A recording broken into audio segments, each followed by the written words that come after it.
So my point here is for our clients, we want to reserve the most power for our clients to negotiate moving forward. So number 2 here, seller shall not forgive any past due rents prior to close of escrow.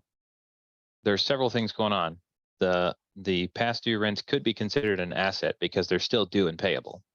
So if you take over a property and a bunch of rents are still owed, and you've got an enforcement arm, you've got somebody who's going to go knock on the door daily and try to get that money, or some other strategy, cool, that's money in your pocket.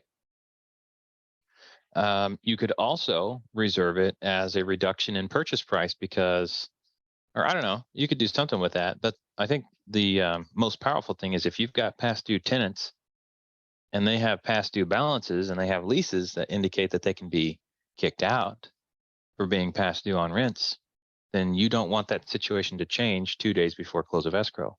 If you're planning on kicking out a bunch of bad tenants when you take over a multifamily property in particular, and somebody goes and swings a bunch of forgiveness all over the place, says, you know, you don't owe me any money, you don't owe anything, you don't owe anything, all your debts are forgiven. That's a great, happy story. But now you have a bunch of tenants who haven't paid, who have a history of not paying, who now are no longer overdue on rents, and you've taken over and you have no grounds to kick them out, which could absolutely foil the new buyer's plans, which could absolutely be the plan of a seller who doesn't feel like they got all the negotiation wins that they wanted to, who wanted to be a little vindictive right before close of escrow. Lots of stuff. And lots of good reasons to do that. I think I just saw somewhere where there's a program for the tenants, if they're behind, that they can file for some type of a government subsidy that Rent goes to assistance pay program, yeah. something like that.